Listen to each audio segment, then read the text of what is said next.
എന്താണ് നമ്മൾ മൊഴി കൊടുത്തോ? വിശദമായിട്ടുള്ള മൊഴി കൊടുത്തോ? പപ്പാടെ മൊഴി എടുത്തുകൊണ്ടിരിക്കുകയാണ് ഇപ്പം. എൻ്റെയും ചേച്ചിയും ഞാനും വെയിറ്റ് ചെയ്യുകയാണ്. ഇന്നലെ രാത്രിയാണ് എൻ്റെ മൂത്ത ചേച്ചി വന്നത്. ചേച്ചി വന്നപ്പോൾ പറഞ്ഞൊരു കാര്യം എന്ന് പറഞ്ഞു കഴിഞ്ഞാൽ, ചേച്ചിയോട് ഇടയ്ക്ക് 1-2 തവണ പറഞ്ഞിട്ടുണ്ടെന്ന് പറഞ്ഞേ.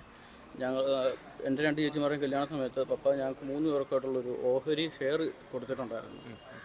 ആ എമൗണ്ട് കുറഞ്ഞു പോയെന്നും പറഞ്ഞ് മീൻസ് ഇൻഡയറക്റ്റായിട്ടല്ല, ഇൻഡയറക്റ്റായിട്ട് അവർ പറയുമായിരുന്നു. ഞങ്ങളുടെ ജിമ്മിയുടെ സഹോദരിമാർക്ക് അവർ ഇത്ര വെച്ച് കൊടുത്തിട്ടുണ്ട്, അത്ര ഒന്നും ഞങ്ങൾക്ക് കിട്ടിയില്ല. പിന്നെ ചേച്ചിയുടെ കളറിൻ്റെ പേര് പറഞ്ഞു. പിന്നെ സഹോദരിമാരെല്ലാം നല്ല രീതിയിൽ ഉപദ്രവം ഉണ്ടായിരുന്നു.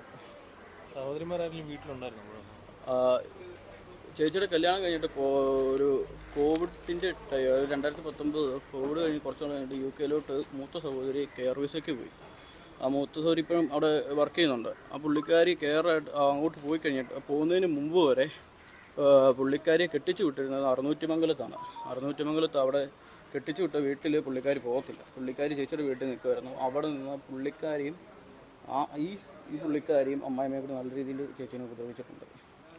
മാനസികമായിട്ടും ശാരീരികമായിട്ടും ഉപദ്രവിച്ചിട്ടുണ്ട്.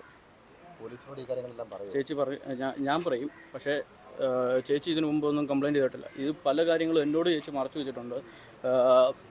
എൻ്റെ മൂത്ത സഹോദരിയായിട്ട് പറഞ്ഞിട്ടുണ്ട്. ചേച്ചിയോട് ഈ കാര്യങ്ങൾ കുറേ പറയുന്നുണ്ട്. ചേച്ചിയോട് പറഞ്ഞത് എന്നോടും പപ്പയോടും ഇത് പറയരുതെന്ന് പറഞ്ഞു. പുള്ളിക്കാരി UK പോയി കഴിയുമ്പോഴൊക്കെ കുറച്ച് കുറയുമായിരിക്കും. അങ്ങനെയൊക്കെ ചേച്ചിക്ക് അങ്ങനെയൊക്കെ കുറേ പ്രതീക്ഷകളുണ്ടായിരുന്നു.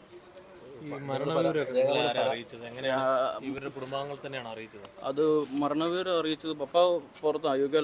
അപ്പം പപ്പയുടെ അടുത്തോട്ട് വിളിച്ചു. ഈ ജിമ്മിയുടെ അമ്മാവനാണ് വിളിച്ചത്. അമ്മാവൻ വിളിച്ചിട്ടാണ് പറഞ്ഞത്. എനിക്കറിയത്തില്ല, ഈ ഞായറാഴ്ച വൈകിട്ട് വരെ അപ്ഡേഷൻ ഉണ്ടായിരുന്നു.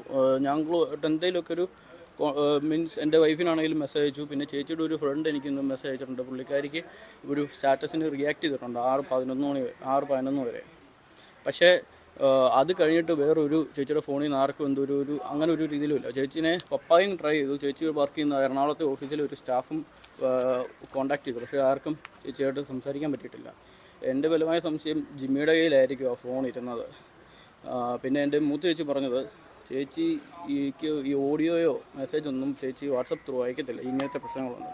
ചേച്ചി മൂത്ത ചേച്ചി രണ്ടാമത്തെ ചേച്ചീനെ, ജിസ്മോൾ ചേച്ചിയാണെങ്കിൽ എൻ്റെ മൂത്ത ചേച്ചീനെ വിളിക്കും. ജസ്റ്റ് ഒരു മെസ്സേജ് അയക്കും, ചേച്ചി എന്നെ ഒന്ന് വിളിക്കാൻ പറയും.